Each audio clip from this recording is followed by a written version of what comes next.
conséquences de la tempête Joachim, notamment avec un cargo échoué sur les côtes du Morbihan. En direct avec nous, Corinne Lepage, bonjour. Bonjour. Vous êtes ancienne ministre de l'Environnement, candidate à l'élection présidentielle pour CAP 21. Alors, vous avez suivi, en tant qu'avocate au procès de l'Erika, ce naufrage, cette énorme marée noire. On n'en est pas du tout là. Non, pas du tout. Mais est-ce que quelque chose a changé sur la prévention de ce type de pollution aux hydrocarbures? Écoutez, visiblement, Polmar a été mis très rapidement en place. De ce que je sais, j'en sais autant que vous, peut-être moi-même, c'est une pollution qui est encore limitée.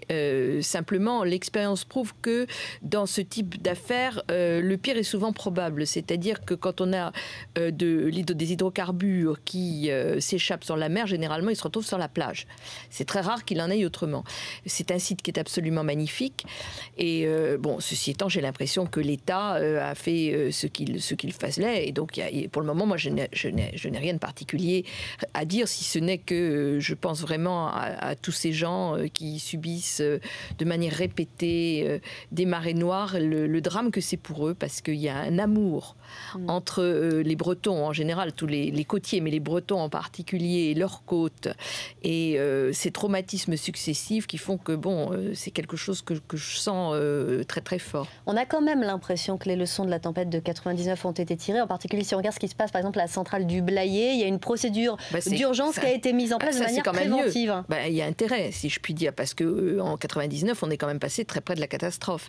Donc là, si les mesures préventives ont été prises, la question qu'il faudrait se poser, c'est de savoir si c'est bien sérieux de laisser fonctionner une centrale de ce type en bord de mer. Et ça fait partie de ce que des stress tests sérieux, je ne sais pas s'ils l'ont été, mais sérieux, devraient traiter convenablement. Puis vous avez tous les problèmes d'électricité. Je dois vous dire très franchement que je trouve tout à fait anormal qu'il n'y ait pas eu un gros effort d'enterrement des lignes électriques. Après la tempête de 99, moi je l'ai vécu puisque j'étais à La Rochelle le soir de la grande tempête, et je vous assure que pour avoir vécu ça, j'imagine ce que vivent les gens qui sont confrontés à la tempête, même si elle est moins importante. On avait dit à l'époque, on va enterrer les lignes parce que c'est beaucoup moins embêtant quand il y a des affaires de ce genre, et ça finit par coûter beaucoup moins cher. Sauf que, comme nous n'avons quasiment rien investi, ni dans nos centrales, ni dans notre réseau électrique depuis 15 ans, on a très peu enterré les lignes, ce qui fait que périodiquement, nos concitoyens se retrouvent privés d'électricité, qu'il faut tout remettre en place et que ça coûte très cher. Alors vous vous êtes occupé aussi des sinistrés de la tempête Xynthia. Ils ont vécu une nuit d'angoisse, ça s'est bien passé. Quelles leçons ont été tirées de cette tempête depuis ?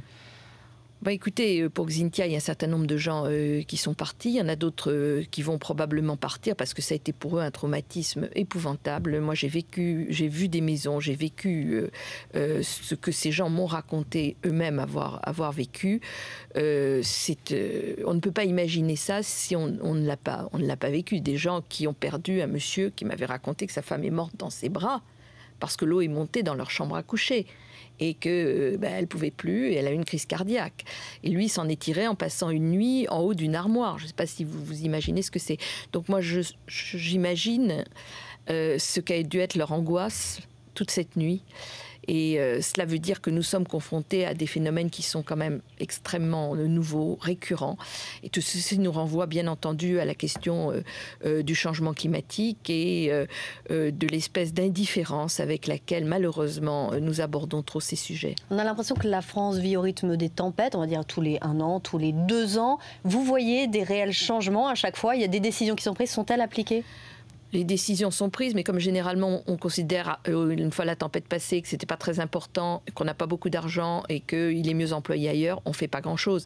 Et donc ça pose bien le problème du lien entre la crise économique, la crise climatique, la crise financière. Il faut bien comprendre, et c'est un des grands enjeux de la campagne présidentielle, que si on ne lit pas les trois, on ne résoudra aucune des trois, on les aggravera toutes les trois. Alors justement, vous êtes candidate à l'élection présidentielle. Aujourd'hui, l'INSEE prévoit une récession pour la France. Quelles sont vos propositions en matière économique pour relancer l'économie? Ce n'est pas en 1 minute que je vais pouvoir vous expliquer ça. D'abord, ne pas être dans le déni de réalité. Nous sommes en face d'une crise de confiance. La question de la perte du triple A. On nous a fait vivre dans une angoisse folle pendant 6 mois en disant si on perd le triple A, c'est la fin du monde. Et puis là, on nous dit ben non, c'est pas si grave que ça. Donc premièrement, ce parti de la peur, cette manière anxiogène de faire vivre les Français est quelque chose que je n'accepte pas. Deuxièmement, dire la vérité.